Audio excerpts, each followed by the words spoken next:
بمقطع اليوم رح نحكي عن وحدة من أبشع الجرائم اللي صارت بالكويت، والمجرمين بهاي القصة بعد ما ارتكبوا جريمتهم حاولوا انهم يتلاعبوا بالدلائل. تابعوا المقطع للنهاية منشان نعرف شو القصة وكيف بلشت.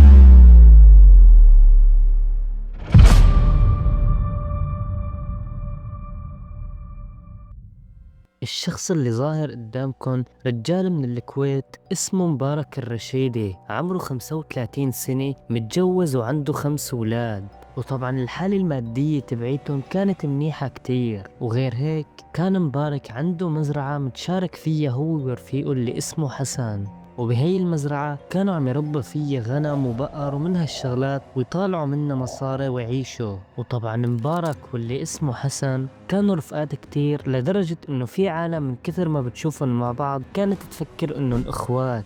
يعني في اسباب خلت مبارك يتشارك مع اللي اسمه حسن. وبتاريخ 13 مارس 2023 زوجته لمبارك الرشيدي اتصلت عليه وسألته ايمت رح يرجع، وهو بكل بساطة قال له انه ما رح يطول ورح يرجع على البيت، وسكرت الخط. ولكن بعد هاي المكالمة مبارك الرشيدي اختفى تماما.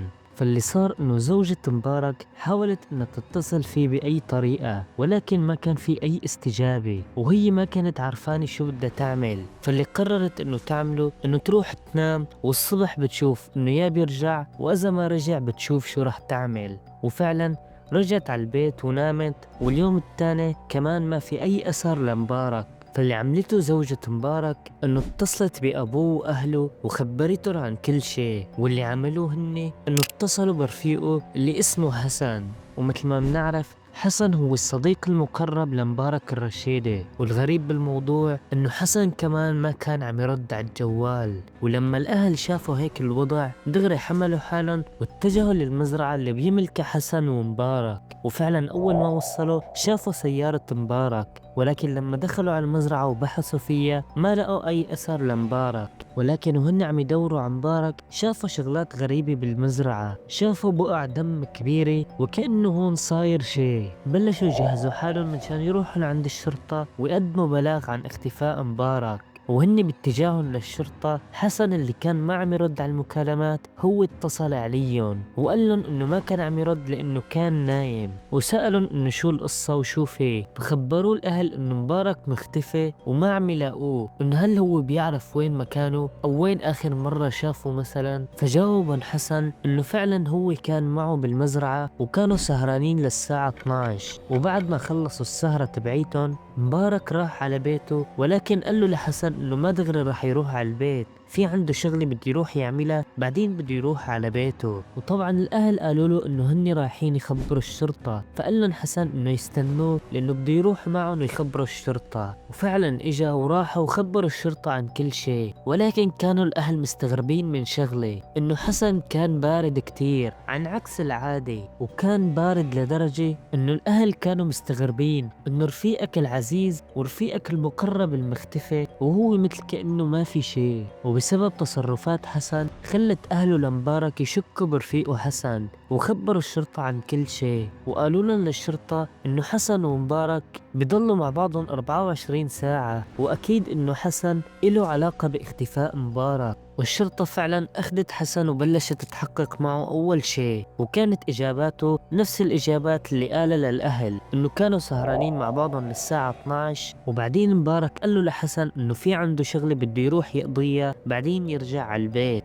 ولكن الشرطة كانوا شايفينه إنه متوتر كتير وقت التحقيق، فقرروا الشرطة انه يعملوا له تحليل بول، وبالتحليل هاد بين معهم انه حسن متعاطي مخدرات. فالشرطة ألقت عليه القبض بتهمة تعاطي المخدرات، وراحوا على المزرعة مشان يفتشوا ويحاولوا يلاقوا أي دليل ممكن يساعدهم يلاقوا مبارك. واللي لقوه بالمزرعة بقايا خيمة محترقة، وغير هيك السيارة اللي كانوا بينقلوا فيها الحيوانات تبعيتهم ما كانت موجودة. فقررت الشرطة أنها تاخد إذن بأن تحدد موقع الجوال عن طريق أبراج الاتصال. وفعلا هاد اللي عملوه، بلشوا يشوفوا الجوال وين كان ووين راح ووين موجود حاليا، واكتشفوا انه حسن مشي الساعة 4 الصبح، ما مثل ما قال انه مشي الساعة 12. وغير هيك هو ما رجع على بيته دغري، راح على مزرعة تانية كان شريك فيها هو واخواته. بعدين رجع من المزرعة التانية انتقل لمنطقة تاني، منطقة صحراوية اسمها الكسرات،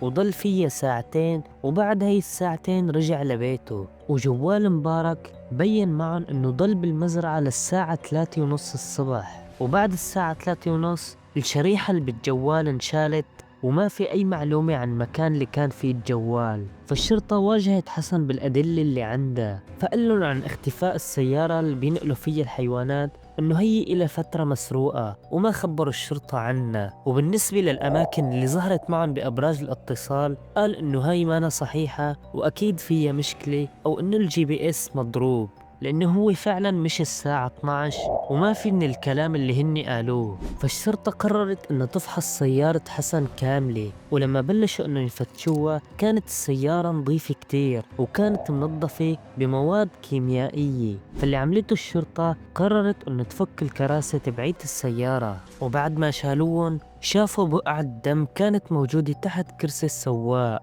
وغير هيك لقوا كمان خصلة شعر. وطبعا بلشوا يبحثوا عن السيارة اللي قال عنها حسن انه مسروقة، وفعلا لقوها وكمان كان فيها اثار دم. اخذوا كل هاي العينات وراحوا ليفحصوها بالطب الشرعي والجنائي، والصدمة انه بقعة الدم وخصلة الشعر اللي لقوها بسيارة حسن وكمان بقعة الدم اللي كانت بالسيارة الثانية كانوا بيرجعوا لمبارك. كل الدلائل عم تشير انه حسن عامل شي بمبارك. رجعت الشرطة واجهت حسن بكل الدلائل اللي عندها، ورجع حسن ينكر كل شيء وقال انه شيء طبيعي تلاقوا خصلة شعر موجودة بسيارته لانه هني عطول مع بعضهم. ومن ناحية الدم انه في مرة طلع معه بالسيارة وكان مجروح، وهذا هو سبب الدم اللي كان موجود بالسيارة. وبما انه ظهر بأبراج الاتصال انه كان الجوال موجود بالمنطقة اللي قلنا عنها واللي هي الكسرات، قررت الشرطة انه تروح وتبحث عن الجثة هنيك.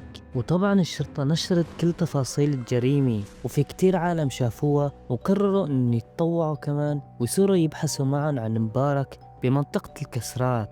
وفعلا صار في ناس كتير يدوروا معاهم، ولكن البحث هذا كلياته كان بدون أي نتيجة. مبارك احنا الكويت ندورك، تسمعنا إذا تسمعنا طول صوتك. مبارك مبارك.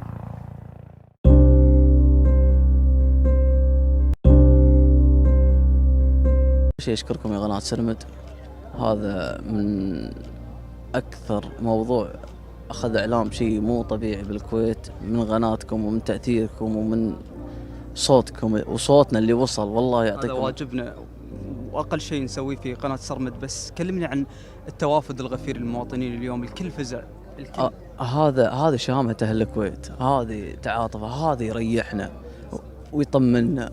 وشوف أهل الكويت الحين من سنة من شيعة من بدو من حضر كلهم متجمعين عشان منو؟ عشان ولد الكويت. يمه يعطيك العافية، قواك الله يمه. بعز الصيام وبعز الشمس قاعد تمشين تدورين مبارك، شو تقولين لمبارك؟ اقول له مبارك كل الكويت طلعت يدورون عليك، ان شاء الله نلقاك يا رب، ان شاء الله يا رب حي. يا رب حي، ان شاء الله سالم ان شاء الله، وتقر عين اهلك ان شاء الله. هذا اللي اقدر عليه، يا ريت فيني شيء اكثر. وانا قاعد ادعي، امشي وادعي، امشي واقرا، امشي واقرا. يا بني انها تكون مثقال حبة من خردل فتكون في الصخرة او في السماوات او في الارض ياتي بها الله، ان الله لطيف خبير. والله احنا متواجدين هني عشان نبحث عن المفقود. شفنا والله اعلان عن البحث، ومثل ما يقولون فرصة برمضان اجر، وان شاء الله عسى الله يتقبل منا، وان شاء الله نلقاه ان شاء الله، وعسى الله يصبر اهله. احنا كلنا واحد، ما فيش فرق بين مصري وكويتي وسعودي، كلنا شعب، كلنا وطن واحد.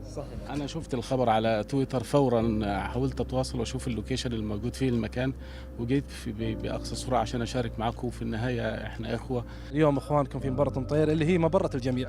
أسأل الله عز وجل أن يرد أخونا مبارك. اليوم حنا مو بس حنا، كل أهل الكويت الله يبيض وجيههم ويكتب أجرهم، كلهم تضافروا وتكاتفوا اليوم لرجعة أخونا مبارك، والهدية العظيمة من الله عز وجل صلى الله عز وجل يتممها علينا هو خروج مبارك سالم لأهله. بداية أشكركم أنتم في عبر جريدتكم على جهدكم الواضح، واشكرك انت اخوي ناصر على جهدك الملحوظ حقيقه.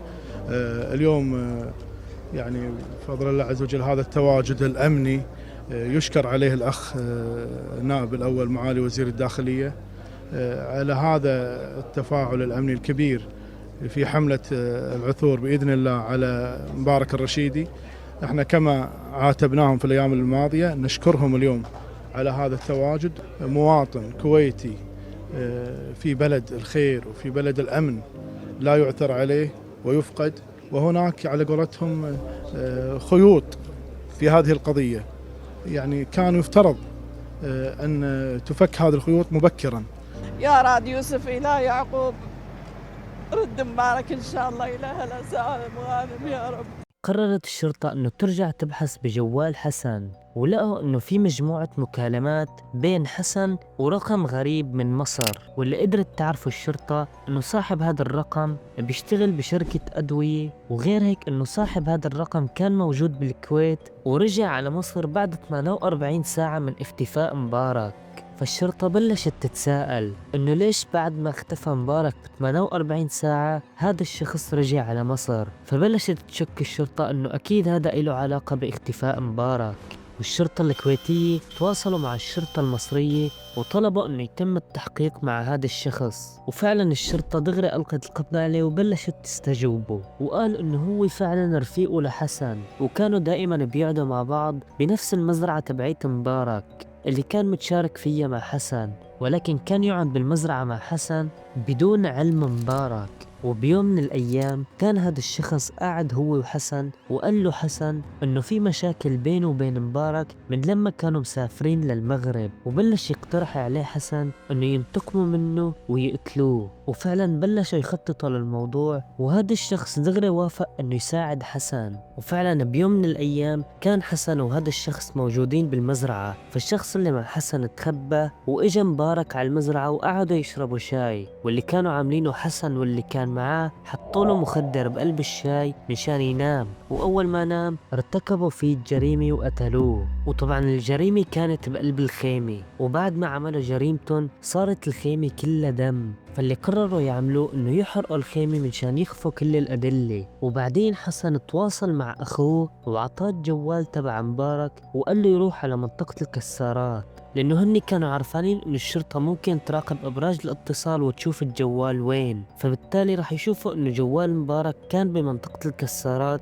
ورح يروحوا يدوروا بهديك المنطقة، بينما الجثة رح تكون بمكان تاني تماما، والمكان هو اسمه بر السلمي. وبعد ما ارتكبوا جريمتهم طلب حسن من الشخص اللي معه إنه يرجع على مصر وعطاه 2000 درهم. وبعد كل هاي الاعترافات رجعت الشرطة واجهت حسن بكل هاي الأدلة وبعد كل شيء، وأخيرا حسن اعترف بكل شيء. وب 25 مايو 2023 الشرطة راحت للمنطقة اللي اسمها بر السلمي وطالعوا جثة مبارك، وكانت الجثة عم تتحلل. ولما أخذوا الجثة للطب الشرعي قال الطب الشرعي إنه مات بسبب ضربة بالراس، وغير هيك كانت الجمجمة مكسورة. وطبعا العالم بلشت تتساءل إنه ليش هو عمل هاي الجريمة، إنه عمل هاي الجريمة بسبب المخدرات. إنه مبارك في يوم من الأيام رجع على المزرعة وشاف فيها حسن كان عم يتعاطى، ولكن المحامي طلع ونفى كل شيء وقال إنه كل هذا الكلام إشاعات، وقال إنه السبب تبع الجريمة إنه هو كان بده يعملها وبس. أي معلومات أو أي أخبار غير صادرة من أسرة المجني عليه أو من وكيلها أو من النيابة العامة أو وزارة الداخلية هي أخبار غير صحيحة.